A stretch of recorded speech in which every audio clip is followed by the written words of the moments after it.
Hey guys, welcome back. आज के video में देखने वाले हैं जावास्क्रिप्ट एक्सप्रेशंस क्या होता है। बिफोर स्टार्टिंग द वीडियो, अगर आप चैनल पे नए हैं तो प्लीज़ चैनल को सब्सक्राइब कर लेना, और अगर आपने अभी तक प्लेलिस्ट को चेक नहीं करा है रिएक्ट जेएस की तो प्लीज़ चेक कर लेना। कंटिन्यूस वीडियोस अपलोड होने वाली है इस प्लेलिस्ट में। अब इस बात करते हैं जावास्क्रिप्ट एक्सप्रेशंस की। पिछले वीडियो में हमने देखा कि हमने एक लिस्ट बनाई थी, शॉपिंग लिस्ट, जिसके अंदर हमने एक हेडिंग लिखी थी और एक ऑर्डर्ड लिस्ट क्रिएट करी थी 3 लिस्ट आइटम्स डाल के। हमारा जो आउटपुट था वो कुछ इस टाइप से दिख रहा था, राइट। अब सपोज हमारे पास एक ऐसा सिनेरियो हो जिसमें हमको कोई कांस्टेंट डिस्प्ले करवाना हो अपनी स्क्रीन पे, जैसे कि जावास्क्रिप्ट कांस्टेंट। सपोज मैं एक काम करता हूँ, मैं एक कांस्टेंट क्रिएट करता हूँ जो कि ये जावास्क्रिप्ट कांस्टेंट, इसका नाम मैं दे देता हूँ नेम, और यहाँ पे मैं अपना नेम लिख देता हूँ, राइट। नेम लिख देता हूँ मैं राहुल, और let's keep the R S capital. Okay, मैंने ये कांस्टेंट क्रिएट कर लिया। अब मुझे ये कांस्टेंट डिस्प्ले करवाना है अपनी स्क्रीन पे। सपोज मैं इस हेडिंग को, अभी मैं ऑर्डर लिस्ट को तो कम्प्लीटली हटा ही देता हूँ क्योंकि अभी मुझे ऑर्डर लिस्ट का काम नहीं है यहाँ पे। मैं अगर सपोज हेडिंग में लिखना चाहता हूँ हेलो और मेरा नाम, ठीक है, तो सपोज मुझे कुछ इस टाइप से लिखा है हेलो और मेरा नाम, राइट। सबसे पहले तो एक वे तो क्या है कि मैं हार्ड कोड कर दूँ, मैं डायरेक्टली यहाँ पे लिख दूँ हेलो राहुल, और उसको मैं जैसे सेव करता हूँ। लेट्स सी क्या क्या आउटपुट आ रहा है। अभी मुझे ऐसा ही आउटपुट चाहिए और मुझे आ भी रहा है, बट अभी मैंने क्या करा है, ये जो राहुल की वैल्यू मैंने हार्ड कोड कर दी है, राइट। बट मुझे क्या करना है कि इसकी वैल्यू जो है वो कांस्टेंट से डिक्लेयर करवानी है या वेरिएबल से डिक्लेयर करवानी है। तो मुझे कुछ चाहिए कि मैं यहाँ पे नेम लिखूँ और मुझे यहाँ पे जो भी वैल्यू मैंने नेम को असाइन करी है वो ऑटोमेटिकली मिल जाए। अब मैं ट्राई करके देखता हूँ, अगर मैं यहाँ पे नेम लिख दूँ तो क्या मुझे आउटपुट मिलेगा। मैं कंट्रोल सेव करके मैंने नेम लिखा तो मुझे यहाँ पे नेम ही दिख रहा है, राइट। जब भी हमको इस तरह से कभी भी कांस्टेंट या वेरिएबल की वैल्यू को डिस्प्ले करवाना होता है अपने JSX में, तो हम क्या करते हैं, कर्ली ब्रेसेस का यूज़ करते हैं। ओके, मैं इसको रब कर दूंगा। अब मैं यहाँ पे लिखूंगा नेम इसके अंडर में, राइट। अब मैं जैसे इसको सेव करूंगा आप देख सकते हैं मुझे वही आउटपुट मिल गया है। इसी को बोलते हैं हम जावास्क्रिप्ट एक्सप्रेशन। जब भी हम जावास्क्रिप्ट एक्सप्रेशंस को डिस्प्ले करवाते हैं स्क्रीन पे तो हमको कर्ली ब्रेसेस का यूज़ करना रहता है, ठीक है। अब नेक्स्ट हम देखते हैं, ये तो की बात हमने एक हेडिंग में करा। अब आपके लिए एक प्रैक्टिस के लिए क्या करना है, आपको इसी टाइप की हेडिंग एक लिखनी है, आपका नाम के साथ हेलो और आपका नाम। उसके बाद में आपको एक पैराग्राफ लिखना है नीचे, उसमें आपको लिखना है I am learning react JS. अब रिएक्ट जेएस आपको हार्ड कोड नहीं करना है, उसके लिए आपको एक कांस्टेंट बनाना है जिसका नेम रहेगा लैंग्वेज, ठीक है। आपको लैंग्वेज नाम का एक कांस्टेंट बनाना है, उसके अंदर आपको वैल्यू असाइन करनी है रिएक्ट जेएस, और आपको पैराग्राफ में लिखना है आई एम लर्निंग लैंग्वेज, ठीक है। आपको ये करना है, ठीक है। अगर आपने ये कर लिया है तो बहुत अच्छी बात है। अगर आपको कुछ भी डाउट आया है तो अब हम देखते हैं इसको कैसे सॉल्व करेंगे। सबसे पहले मैं क्या करता हूँ, एक कांस्टेंट बना लेता हूँ जिसका नाम होगा लैंग्वेज। लैंग्वेज या फ्रेमवर्क या लाइब्रेरी कुछ भी रख सकते हैं, अभी के लिए हम लैंग्वेज लिख लेते हैं। इसमें मैं वैल्यू लिख देता हूँ रिएक्ट जेएस, ठीक है। आप अपनी कोई भी फेवरेट प्रोग्रामिंग लैंग्वेज या फ्रेमवर्क या कुछ भी लिख सकते हैं। अब मेरे को क्या करना था, पैराग्राफ लिखना है मुझे बेसिकली।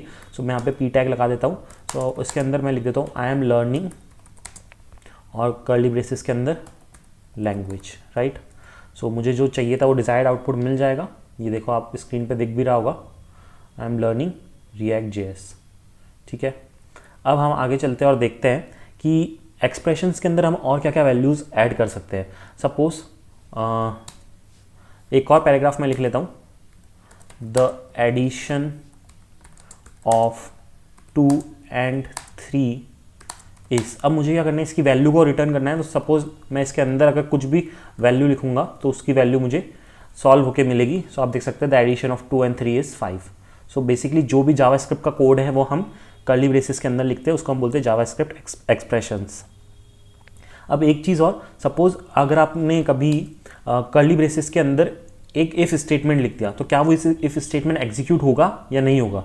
इफ़ स्टेटमेंट जो है वो स्टेटमेंट होते हैं। स्टेटमेंट्स कभी भी इसके अंदर एग्जीक्यूट नहीं होंगे क्योंकि इसके अंदर सिर्फ एक्सप्रेशन ही एग्जीक्यूट होते हैं। अब एक्सप्रेशन और स्टेटमेंट में डिफरेंस क्या है, सिंपल स्टेटमेंट एक्सप्रेशन और स्टेटमेंट में यह है कि एक्सप्रेशन हमेशा कोई भी वैल्यू को कैलकुलेट करता है, एग्जीक्यूट करता है, whereas statement are simple statements, right. जैसे कि अब यहाँ पे हम देखते हैं कि ये जो भी एक्सप्रेशन हमने लिखे हैं इनके अंदर वैल्यूज असाइन हो रही है, राइट। नेम के अंदर भी वैल्यू असाइन हो रही है, अगर यहाँ पे हमने जो भी लिखा है उसकी वैल्यू कैलकुलेट हो रही है। यही वाली जो चीज़ें हैं वो हम कर्ली ब्रेसेस के अंदर लिखते हैं। नेक्स्ट हम देखते हैं। अब एक और एक्सरसाइज है आपके लिए, आपको क्या करना है, आपको दो कांस्टेंट बनाने हैं, फर्स्ट नेम और लास्ट नेम। उसके अंदर आपको अपना फर्स्ट नेम और लास्ट नेम मेंशन करना है और आपको लिखना है hello first name last name screen पे प्रिंट करवाना है। सो लेट्स सी वो कैसे कर पाते हैं हम। तो सबसे पहले इसके लिए मैं क्या करूँगा, मैं कुछ भी प्रीवियस कोड नहीं मिटा रहा हूँ ताकि आपके रेफरेंस के लिए रहे स्क्रीन पे। मैं एक कांस्टेंट बना लूँगा जिसमें मैं पहले तो लिख दूँगा फर्स्ट नेम, ठीक है। फर्स्ट नेम में मैं लिख देता हूँ हम्बल एंड लास्ट नेम में मैं लिख देता हूँ कोडर, राइट। ऐसे ही आप भी अपना नेम लिख लेना और यहाँ पे मैंने लिख दिया है। अब मुझे स्क्रीन पे प्रिंट करवाना है तो सपोज़ मैं इस बार H2 प्रिंट करवा लेता हूँ। सो मैंने लिख दिया H2 और यहाँ पे मैं लिख देता हूँ हेलो F नेम और उसके बाद में L नेम, ठीक है। सो ये मैंने कर दिया।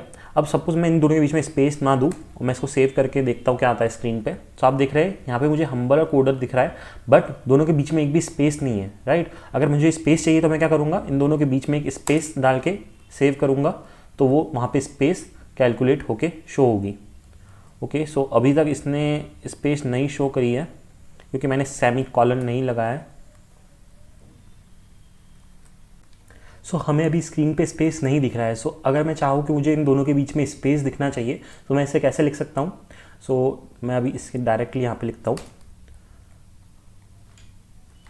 सबसे पहले मैं कर्ली ब्रेसेस लगा दूंगा, अपना फर्स्ट नेम, देन मैं यहाँ पे स्ट्रिंग कॉन्कैटिनेशन का यूज़ करके इस तरह से कुछ लिख सकता हूँ और फिर यहाँ पे मैं लिख दूंगा L name which means our last name.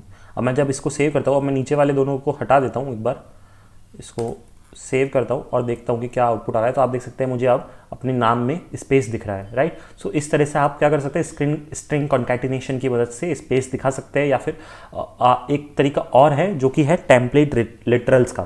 So template literals एक इंपॉर्टेंट कंसेप्ट है जावास्क्रिप्ट में। तो टेम्पलेट लिटरल्स की मदद से हम कैसे कर सकते हैं, एक बार वो देख लेते हैं। सो टेम्पलेट लिटरल्स में हमको क्या करना होता है, बैकटिक्स का यूज़ करना रहता है। सो अब हम देखते हैं कि हम टेम्पलेट लिटरल्स की मदद से कैसे कर सकते हैं इसी चीज़ को। सो पहले मैं क्या कर दूंगा, अपने टेम्पलेट लिटरल्स लगा दूंगा। टेम्पलेट लिटरल्स लगाने के बाद मैं क्या करूँगा, डॉलर लगाऊंगा और फिर उसके बाद अपना जो भी कांस्टेंट नेम है वो लिख दूंगा कर्ली ब्रेसेस में, जो कि है एफ नेम।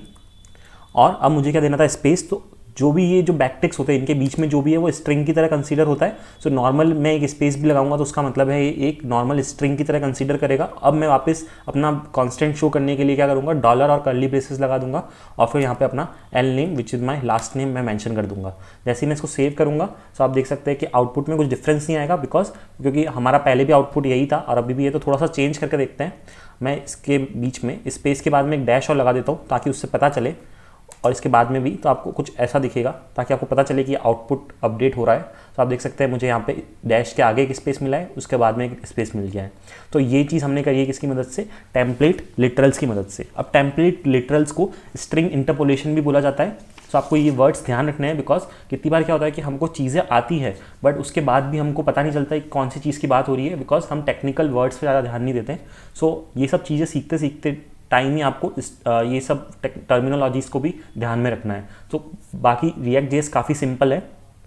सो आज के वीडियो में हमने देखा कि कैसे हम जावास्क्रिप्ट एक्सप्रेशंस का यूज़ करते हैं और उसके बाद अलग अलग थोड़े बहुत कंसेप्ट्स देखे हमने, जो था स्ट्रिंग कॉन्कैटिनेशन और दूसरा था टेम्पलेट लिटरल्स। सो मिलते हैं नेक्स्ट वीडियो में और मेक श्योर कि चैनल को सब्सक्राइब ज़रूर कर लेना।